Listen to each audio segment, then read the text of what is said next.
आज की कहानी है दोस्तों कैंची जैसी जुबान। राधिका जी जल्दी जल्दी किचन में काम कर रही थीं। उधर से बहू बेटा दोनों ऑफिस जाने के लिए तैयार थे। राधिका जी किचन से भागते हुए अपनी साड़ी के पल्लू से पसीना पोंछते हुए आईं और बहू बेटे के हाथ में लंच देते हुए बोली, ये लो बेटा, तुम्हारा लंच तैयार है। बेटा तो अपना लंच बैग में रखते हुए गाड़ी में बैठने चला गया। बहू भी उसके साथ ऑफिस जाने के लिए तैयार थी। जाते जाते अपनी सास से बोली, माँ जी, आज लंच में क्या पैक किया है आपने? बहू, आलू के पराठे हैं और साथ में दही भी है। राधिका जी ने बताया। तो महिमा मुंह बनाते हुए बोली, पराठों की जगह कुछ अच्छा सा बना देती तो अच्छा होता। लंच शेयर करना पड़ता है तो अच्छा नहीं लगता। आगे से ध्यान रखना। बाहर अतुल गाड़ी का हॉर्न बजा रहा था। महिमा जाकर गाड़ी में बैठ गई। ठीक है, शाम को माँ से मिलते हैं, इतना कहकर बेटा अतुल और बहू महिमा ऑफिस के लिए निकल गए और रोज की तरह राधिका जी घर के कामों में लग गईं। राधिका जी की यह रोज की दिनचर्या थी। बेटा अतुल और बहू महिमा दोनों ही एक मल्टीनेशनल कंपनी में कार्य करते हैं। दोनों की शादी हुई अभी 3 महीने हुए हैं। बेटा बहू दोनों साथ में काम पर निकल जाते हैं और राधिका जी घर के सारे काम निपटाती हैं। शादी के कुछ साल बाद ही राधिका जी के पति सोमेश्वर जी की मौत हो गई थी। राधिका जी ने अपने बेटे की परवरिश अकेले ही की। जब उनके पति जिंदा थे तब वह ही घर के कार्य करता थे, लेकिन उनकी मृत्यु के बाद तो जैसे बिल्कुल अकेली सी ही पड़ गई थी राधिका जी। राधिका जी एक पढ़ी लिखी महिला होने के साथ साथ एक कुशल गृहिणी भी थी, लेकिन पति के मौत के बाद उन्हें समझ नहीं आ रहा था कि अब वह आगे अपनी गृहस्थी को कैसे चलाएंगी। उनके पति सुमेर जी बहुत ही नेक इंसान थे, इसलिए उनके निधन के बाद उनके ऑफिस वालों ने इस जॉब के लिए राधिका जी का चयन किया।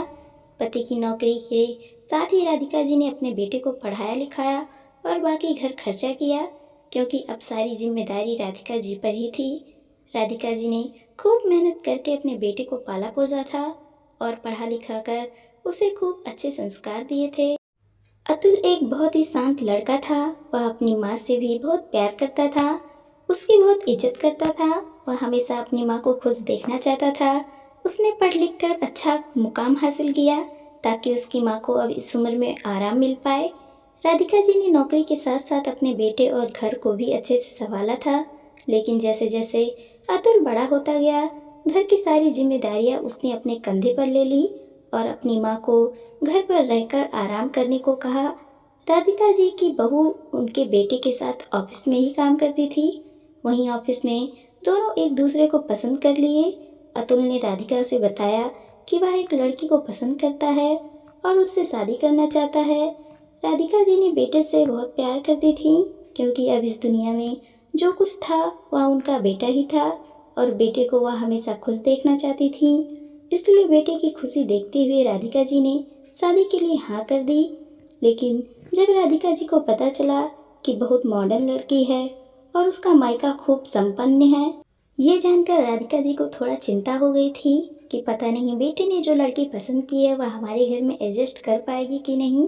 लेकिन जब अतुल महिमा को अपनी माँ से मिलाया तो महिमा ने अपनी मीठी मीठी बातों से राधिका जी का मन मोह लिया। राधिका जी को भी बेटे की पसंद बहुत अच्छी लगी और उन्होंने बड़े ही धूमधाम से दोनों की शादी करवा दी। महिमा राधिका जी के साथ बहुत ही अच्छे से पेश आती थी, क्योंकि अतुल ने शादी से पहले ही महिमा को यह सब समझा दिया था कि इस दुनिया में उसका जो कुछ भी है वह उसकी माँ है। उसकी माँ ने अपने जीवन में बहुत संघर्ष किए हैं, इसलिए वह चाहता था कि उसकी पत्नी हमेशा उसकी माँ को खुश रखे। पति के कहने पर महिमा अपनी सास से खूब अच्छे से बात करती थी और राधिका जी भी बहू को खूब प्यार करती थी और सम्मान देती थी। बहू नौकरी करती थी, इसलिए राधिका जी ने भी कभी कभार बहू पर घर के कामों के लिए दबाव नहीं डाला। बहू और बेटा सुबह रोज ऑफिस चले जाते थे और सीधा शाम को ही घर पे वापस आते थे। घर का सारा काम करने के बावजूद भी राधिका जी के पास खाली समय बच जाता था और उन्हें खाली बैठना बिल्कुल भी अच्छा नहीं लगता था। इसलिए समय का दुरुपयोग करने के लिए उन्होंने सोचा कि क्यों ना घर पर ही रहकर कुछ काम किया जाए, जिससे उनका मन भी लग जाए और पैसे भी आने शुरू हो जाएं। जो इंसान खाली कभी नहीं बैठा हो उसे आराम करना कहाँ पसंद आता है। राधिका जी ने घर पर ही रहकर व्यस्त रहने का जुगाड़ कर लिया। वह खाना बनाने की बहुत शौकीन थीं और खाना बहुत अच्छा भी बनाती थीं। जब वह ऑफिस जाती थी तब उनके बने खाने से ऑफिस का सारा स्टाफ उनके टिफिन के प्रति अपना आकर्षण कम नहीं कर पाता था और सब उनके साथ बने खाने की बहुत तारीफ करते थे। बस फिर क्या, राधिका जी ने अब टिफिन बनाने का बिजनेस शुरू करने का मन बना लिया था। हालांकि घर में कोई कमी नहीं थी, बेटा भी कभी किसी खर्चे को देने से मना नहीं करता था, समय से पहले ही उनकी सभी ज़रूरतों को पूरा कर देता था। लेकिन राधिका जी खुद भी कुछ करना चाहती थी। जब बेटा भोर शाम को ऑफिस से घर आए तो राधिका जी ने अपने काम करने के बारे में बताया तो दोनों ने इस काम को करने से मना कर दिया।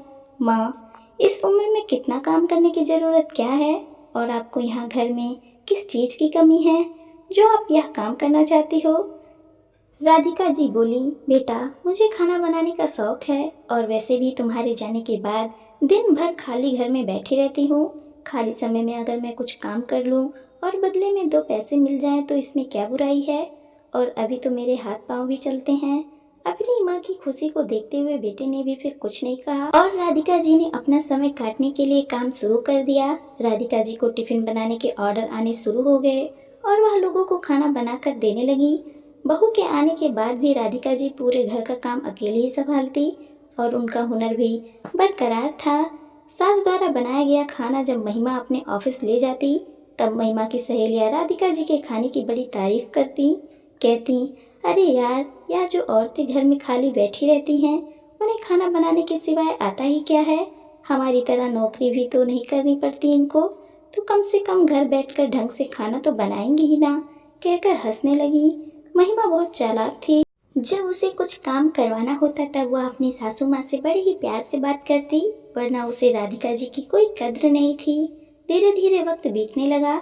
महिमा यह समझ चुकी थी कि उसकी सास बहुत सीधी है, इसलिए वह अपनी सास को जो भी मुंह में आए बोल देती। वह यह भी नहीं सोचती कि उसकी सास उसकी कितनी मदद करती है। एक दिन महिमा बोली, मम्मी जी, आप अपने आप को व्यस्त रखना चाहती हैं, इसमें कोई बुराई नहीं है, मगर काम तो कोई स्टैंडर्ड का ही ढूंढती। हमें कितनी शर्मिंदगी होती है, हम दोनों पति पत्नी इतनी बड़ी मल्टीनेशनल कंपनी में नौकरी करते हैं और आप यहाँ किस स्टैंडर्ड का काम कर रही हैं। आप शायद नहीं जानती कि मुझे तो लोगों को बताने में भी शर्म महसूस होती है कि आप घर में टिफिन बनाने का काम करती हैं। राधिका जी बोली, बहू, इसमें शर्म की क्या बात है, कोई भी काम छोटा या बड़ा नहीं होता, काम तो काम होता है और खाना बनाना मेरा हुनर है, इसमें शर्मिंदगी की क्या बात है। मैं तुम दोनों को भी तो बना कर देती हूँ, तुम्हारे ऑफिस से आने से पहले तुम दोनों का खाना तैयार रखती हूँ, मुझे इन सब से खुशी मिलती है और मेरा मन भी लगा रहता है। मगर महिमा उनकी पूरी बात सुने बिना ही मुंह बनाते हुए अपने कमरे में चली गई। यह महिमा ने पहली बार नहीं किया था, दरअसल अब ये उसकी आदत बन चुकी थी कि जो उसके मुंह में आता वह बोल देती और हमेशा राधिका जी की बेइज्जती करके अपने कमरे में चली जाती। राधिका जी सोचती कि एक दिन उनकी बहू सुधर जाएगी। वह सोचती कि अभी उनकी बहू में बचपना है, धीरे धीरे समझदारी आ जाएगी। राधिका जी ने अपने बेटे की तरह ही बहू को भी खूब प्यार दिया था, इसलिए राधिका जी को यही लगता कि उनकी बहू के मन में कुछ पाप नहीं है। लेकिन राधिका जी यह नहीं समझ पाई कि महिमा को जब उनसे कुछ काम करवाना होता तभी वह उनसे प्यार से बात करती और बाद में काम निकल जाने के बाद उनका तिरस्कार करने लगती थी।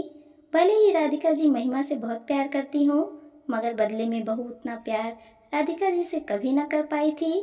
एक दिन घर में मेहमान आए थे, जिस वजह से सिंक में बर्तनों का ढेर लग गया था।